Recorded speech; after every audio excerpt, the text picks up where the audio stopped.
Hi, today we're going to be installing luxury vinyl flooring. Now in the past, we've installed other products, but today we're using SmartCore Ultra, which is a new product to us, and you can find that in any Lowe's hardware store. All right, so welcome to our video. We're really excited to show you how to lay this SmartCore Ultra that you can find at Lowe's and what we think of the product. In this project, we're laying it down in a basement. It is over concrete that has cured for more than 60 days, which is a requirement. The cool thing about what you're gonna see in this video is that we are mix and matching two different finishes. So we've got Blue Ridge Pine. Blue Ridge Pine and my favorite, Woodford Oak, because it reminds me of bourbon. So after this, we'll be drinking some bourbon, hopefully. The cool thing is we're mixing warm and cool tones. So the Blue Ridge Pine obviously has a lot of cool tones in it, and then Woodford Oak has a lot of warm tones in it. Yeah. And the client we're doing this for, she really wanted something unique, so you get to see what this looks like. So one quick tip is if you look at this, this is your oak and it's the same material, however, there are different shades. So I would suggest opening multiple boxes and using pieces from each box so that you don't get a certain type of hue or concentration of coloring in one area of your floor. I've noticed it less on the Blue Ridge Pine, but the oak's definitely different shades. Yeah, it's just a good practice to open several boxes, mix and match, so that, like Nick said, it doesn't look like patchwork quilt in your project, especially if it's a big project, like a big space. We're dealing with about 550 square feet here. Yep. One other thing I noticed about this product is that it requires a 6 mil moisture barrier below the planks if you're going onto a concrete floor. Which is pretty common in a lot of the luxury vinyl flooring, but in the last product we used, the new core, which we have a video on that too, it did not require it if the cement floor had cured for more than 60 days. We had talked to some contractors and they're like, I would do it anyway. Other people said you don't really need to because it has this like really cool cork backing, but this one really recommends it if you're going over concrete. Now, you're probably, what's a roll cost for this? Yeah, so we got a roll from Lowe's. Hold please. We got a roll from Lowe's. It is 120 square feet and it's about $17 per roll. So for 550 square feet, I needed five rolls. Yeah, and it with tax and all that, it came to, I think, right around 90 bucks, so. Great. And it won't take us long to install, right? Like maybe an hour of our time. Yeah, probably an hour or two, depending on how motivated we are. Depending on how much bourbon we don't drink until after this video. Yeah, so in the next few minutes, we're gonna show you how we do it. And at the end, we'll tell you what we think and we'll show you what it looks like with all our mix and matching finishes. So before we lay down our moisture barrier, we gotta make sure that the floors are absolutely clean. So first we're gonna broom it up, all the dust, sweep everything up, and then I'm gonna take the vacuum and I'm gonna get all the cuts that are in the concrete so there's no dirt in the crevices. Right. A lot of times you'll have some drywall or some paint splatters. You're going to get a little scraper and just scrape those up and then mop. Yes, and this is assuming that your floors are level, you guys. So if you're working in a really old basement, you want to make sure that everything's level because these floors aren't going to level themselves. It's got to be over a level surface. Yeah, that doesn't have to be absolutely perfect, but what is it, 3/16 of an inch? I think within 3/16 of an inch, over 10 square feet, I think is what the manufacturer instructions say. Check it before you install it, but we're working with a brand new build and we've checked the level and we're good to go. So all we need to do is clean it. All right, ready? Well, let's get started. I'm mopping all by myself. Hey guys, so we got started on laying the floor. We've had a little bit of a difficult time because the most important thing is finding the right angle in the direction the floor is running so that you have a straight line. We have a really narrow hallway that we're just about to hit. We want that hallway to be perfectly straight. And this entryway is kind of like coming in like this, so it's been a little tough. But to find the perfect right angle, or to find a right angle, you want to use your carpenter square, a tape measure, a chalk line, a combination of those guys. For us, this first plank we had to rip down at an angle so that this side is going to be a little thicker than down here, but that will give us a nice straight way so when we hit the hallway it's going to line up perfectly.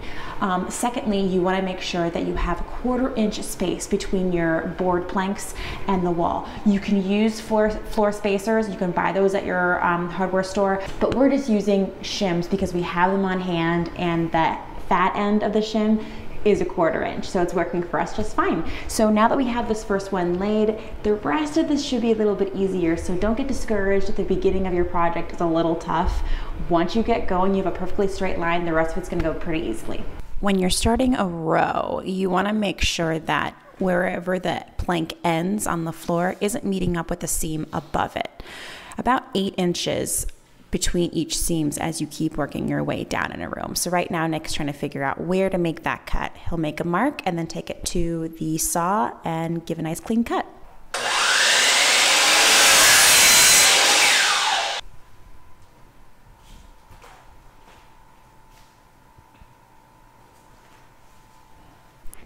It took us a few tries to figure out what system works best when laying this flooring system. Nick likes to lay the end first and then snap in the top half. Tap in the plank a little bit in the upper left-hand corner. You want to make sure the seams are all tight. Nothing should be open. And then go ahead and hammer all the planks down. There you go. When you get to the end, you want to make sure that you cut a piece so that when it goes up against the wall, it's at least a 1/4 inch away. We've already taken this measurement and making the proper cut.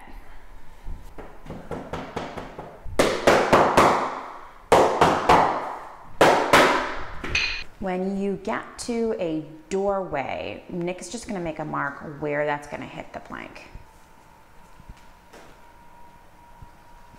And then we'll take it over the jigsaw and make the proper cut. Line up the 2 marks perfectly.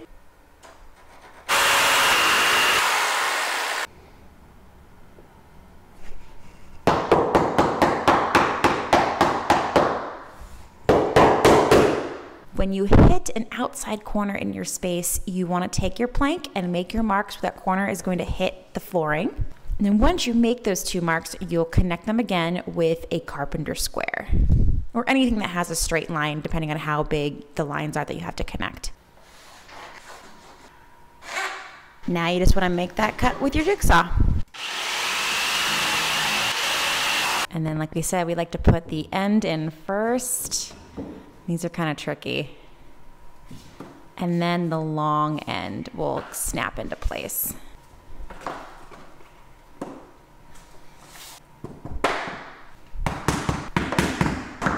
So now that the floor is done, we want to put transition strips. So now that the floor is done, we want to put transition strips at all our doorways. Now we want to make sure that our transition strip is going to go past the threshold of the door so everything looks seamless and finished. But we don't necessarily want to go too far into the space. So we cut the floor right near the stopper point, which gives us about 1.5 inches to span with the transition strip. Now I'm going to go ahead and measure the longest distance in the back of the door jamb, and this way we're going to be able to have a custom fit piece because you don't want to have any gaps in there. You want it to be nice and clean.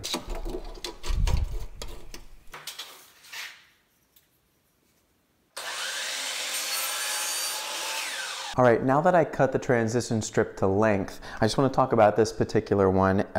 It's a little different than one that I've worked with in the past, but this essentially is going to be 3 different pieces. You have your top piece, which is your main transition strip, and then this is an extension that kind of mimics a California bevel. This is probably if you're going onto a smooth or hard surface like a concrete basement floor. It also comes with a different piece that just drops flat, and that would be if you're going up against carpet, but we don't need to use that. So I'm going to use this in this case, and of course they're going to be held together by the metal track that's provided. Now normally you put the metal track in first and screw it in. In this particular case, because it's a basement, I'm not going to mess with masonry, anchors, and all that stuff, which you could do.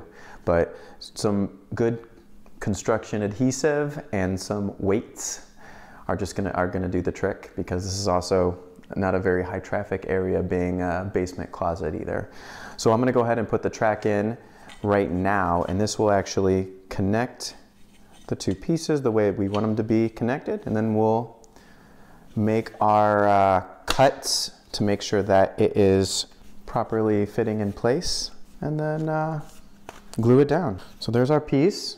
Now, I cut it to the largest part of the door jamb, and I'm gonna put it right up against the stopper. Now I'm gonna mark with the pencil that I don't have, and we're gonna just notch out where the stopper is so that piece just sits right back and covers our transition seamlessly.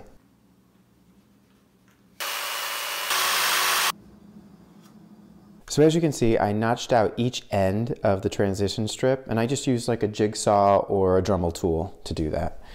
And it's just gonna slide right in against the stopper.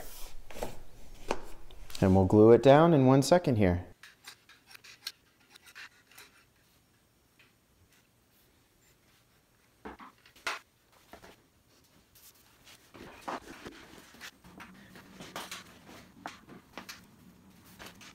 Hey guys, so the flooring project is done and it looks wonderful. Really good. Yeah. So as a reminder, we mixed and matched 2 different finish options of the same product to create this really cool farmhouse look for our clients. Yeah, it was fun too because we have a combination of warm tones and cooler tones that really kind of balances the floor out and the room, giving it kind of a modern feel. Right, yeah. Right. So I'm not saying that these companies aren't putting together great products all, you know, in one box with one finish, but if you have a bunch of samples and you're like, actually this could look cool with this, you get 3 boxes of one color and 6 boxes of another, and then like Nick was saying earlier, like make sure you lay it out so you can see kind of the pattern. Yeah, we laid out a good section, several pieces at a time, just so the pattern kind of came together, because we definitely had more of the pine than the as oak. Opposed to oak.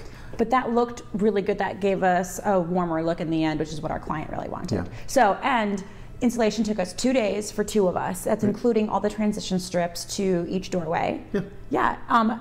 I would say that it took us a little bit longer to figure out how they click together. This product's a little bit different than others that we've used in the past, but once you figure it out, yeah, you just go. Yeah, so we give this product 2 thumbs up. It feels good on your feet, it looks good, it was easy to install, and the price point is on spot with a lot of other brands that are in the same category. Yeah. Great for basements, obviously, because of the water concerns. So yeah. Yeah.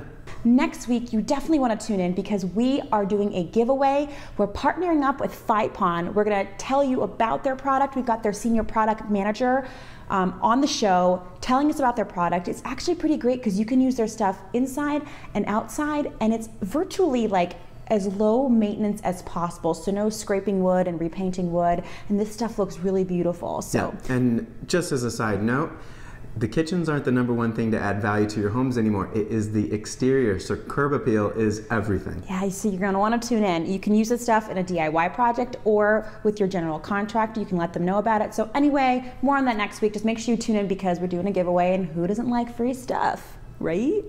Oh, you want free stuff?